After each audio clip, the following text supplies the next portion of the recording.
ఒక అభిమాని నాకు మెసేజ్ పెట్టారు, తిట్లు లేకుంటే వీడియో చేస్తే బాగుంటుంది అని. అయితే నేను కావాలని తిట్టను. వాళ్ళు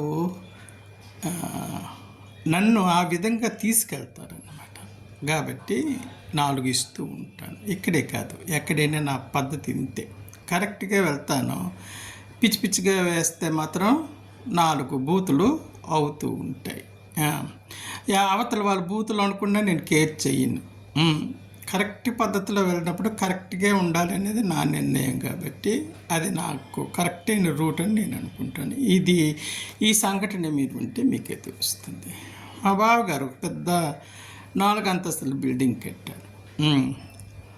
ఒక కరెంట్ వాడు వచ్చినా 4 సార్లు రావాలి. ఆ కరెంట్ వాడికి కరెంటు పని చేయడం రాదు. ఒకవేళ వాటర్ ప్రాబ్లం వచ్చిందేనైనా ఆడొక 4 సార్లు రావాలి. ఇంతెందుకు, కిటికీలు బాగు చేసినోడు కూడా ఆ కిటికీలు ఇటు అటు కదలకుండా ఉండాలి అంటే ఒక 4 సార్లు రావాలి. ఈ బాడుకోవాలందరూ మీకు ఎక్కడ దొరుకుతారు ఈ దరిద్రపు నా కొడుకులు అని నేను ఒక ఆవిడికి ఫోన్ చేశాను. మీరు మొన్న ఏదో పని చేయించుకుంటున్నారు కదా, మా సిస్టరే, ఆవిడ చిన్న సిస్టర్ అనమాట. పని చేయించుకున్నావు కదా, బాగా చేశాడని చెప్పావు కదా, ఆయన నెంబర్ ఒకసారి ఇవ్వమ్మా. ఆయన నెంబర్ ఇచ్చేసి ఒకసారి ఆయనకు ఫోన్ చేయి. నేను బ్రదర్కి నెంబర్ ఇచ్చాను, మా బ్రదర్ మీకు ఫోన్ చేస్తాడు, ఏంటో విషయం చెప్తాడు అని నేను అడిగాను.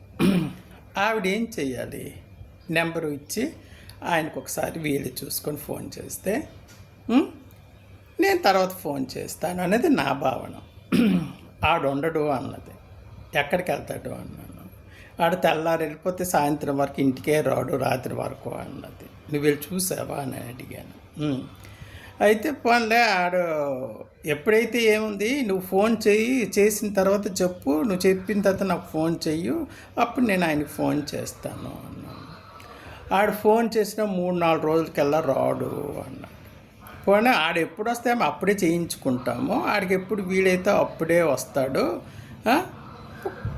ఫోన్ చేసి ఆయనకి చెప్పి ఆ నెంబర్ నాకు ఇవ్వు అన్నాను. ఆయన ఊరు కొత్త అన్నది. ఊరు కొత్త అయినా నాకు అడ్రస్లు చెప్పడం బాగా వచ్చు.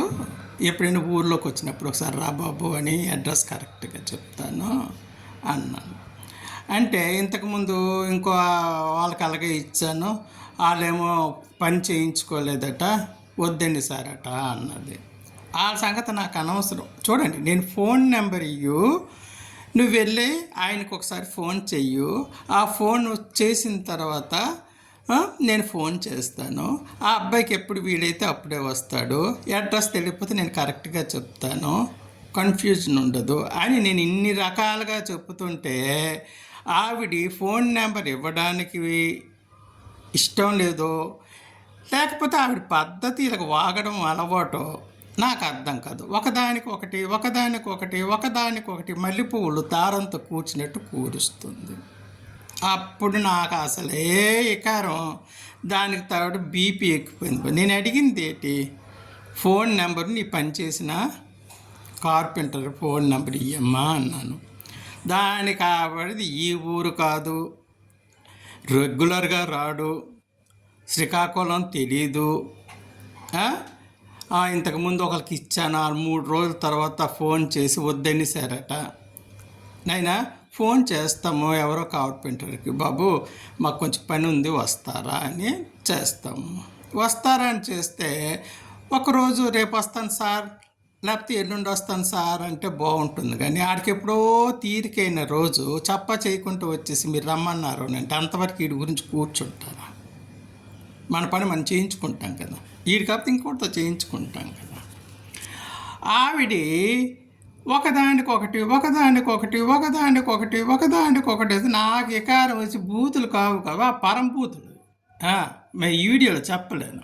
నేను అడిగింది ఫోన్ నెంబరు, నువ్వు ఒకసారి ఆయనకి ఫోన్ చేయి, తర్వాత నేను ఫోన్ చేస్తాను, నాకు కావాల్సింది నేను చెప్పుకుంటాను, ఆయనకి మా ఇంటికి ఎలా రప్పించుకోవాలో రప్పించుకుంటాను అని అంటే ఫోన్ ఇవ్వదు, ఆడికి ఫోన్ చెయ్యదు. ఈవిడి ముందు ప్రశ్నల మీద మాకు మాట కాసేస్తాము, మేము మాట ఇది అయిపోతాము, నువ్వెందుకు మాట కాసేస్తావు, నువ్వెందుకు మాట అయిపోతావు, చెప్పండి మీరు. ఇలాంటప్పుడు బూతులు ఆడితే తప్ప.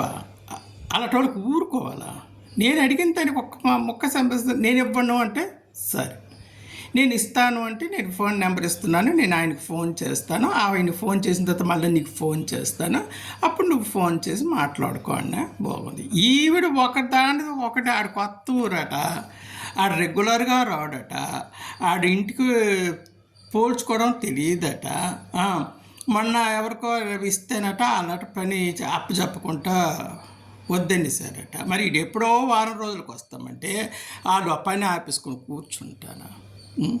ఏ దానికైనా మీరు సమాధానం చెప్పే తీరులోనే ఉంటుంది. బూతులు తిట్టడమో బూతులు తిట్టకపోవడము. అడిగిన దానికి సక్రంగా సమాధానం చెప్పేస్తే మనం సక్రంగానే ఉంటాం. ఇలాంటి తెక్కపోకవన్నీ కూరుస్తే నాకు ఏకారం వచ్చేసి నా నోటికి ఏటో వస్తుందో మరి నాకే తెలియదు. నేను అడిగింది ఒకటే ముక్క, ఫోన్ నెంబర్ ఇవ్వమ్మా, ఆయనకి చెప్పు మా బ్రదర్ ఫోన్ చేస్తాడండి, ఏదో పని ఉందటని చెప్పు, నువ్వు తర్వాత నాకు ఫోన్ చెయ్యు, నేను వీళ్ళు చూసుకొని ఫోన్ చేస్తాను అంటే ఆడు రాడు. ఆడు ఊరు కాదు, ఆడు కొత్త, ఆడు కనుక్కోవడం కష్టం, ఆడ అందరి పనులు చెయ్యడు. స్పెషల్గా మేము ఏదో రిక్వెస్ట్ చేస్తే వచ్చాడు. ఆ మధ్యన మా బ్రదర్కి ఇచ్చాను, ఆడేమో పని చేయించుకోలేదట అని ఈవిడి ఒకటి తర్వాత ఒకటి చెప్తే మరి యూట్యూబ్ అయిపోయింది. నేనేటన్నా నా నోరు కట్టేస్తున్నారు. నీ ఫోన్ నెంబరు వద్దు, నువ్వు వద్దు, నోరు మూసుకుని ఫోన్ పెట్టని చాలా 4 బూతు మాట చడామడాలు ఆడేసి పెట్టేశాను. ఇందు మూలంగా నేను చెప్పేది ఏంటంటే, ప్రశ్న ఏమిటి, ప్రశ్నకి సమాధానం ఏమిటి, ఆ రెండే. కొంతమంది ప్రశ్న మనం ఒకటి అడిగితే వాళ్ళకి జవాబు చెప్తారు. అలాంటివి అయినప్పుడు నాలాంటి వికారం ఉన్నోళ్ళకి ఏటి వస్తుందో నోరుకి అదే వస్తుంది. వచ్చింది నేనేటి కంగారు పడను, తప్పని బాధపడను. వాళ్ళకి చక్కనైన సమాధానం ఇచ్చానని సంతోషపడతాను. మీరు కూడా ప్రశ్న అడిగినప్పుడు కరెక్ట్గా అడగండి, జవాబు కూడా కరెక్ట్గా రాబెట్టుకోండి. తిక్కగా వాగిన వాళ్ళతో అసలు అవాయిడ్ చేసేసండి. అలాంటి వాటి అన్నిటికీ అవాయిడ్ చేసేస్తేనే మనకి బీపీ షుగర్లు లేకుండా ఉంటాం. పిచ్చిగా వాగిన వాళ్ళతో మనం వాగలేము. వాళ్ళు ఏడు చెప్తారో మనకు అర్థం కాదు. మనం అడిగింది ఒకటి, వాళ్ళు చెప్పింది ఒకటి.